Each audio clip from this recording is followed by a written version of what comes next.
না বাবাজি, হলুদ আর নাই।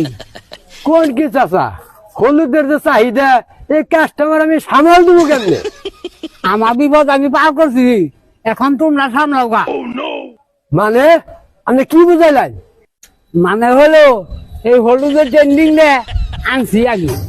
বুঝলাম না তো, বুঝাই কোন? আমার গোডাউনে হলুদ আছিল 6 টন, ডেট আছিল 2 দিন। একটু বুদ্ধি খাটাইয়া একটা ভিডিও করলাম।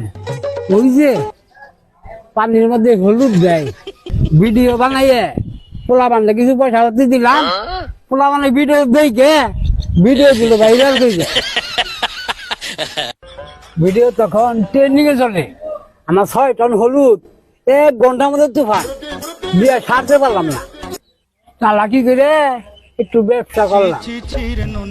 দেখছো মুরব্বী কি চালাকি খাটাই, 6 টন হলুদ বেচলো রে।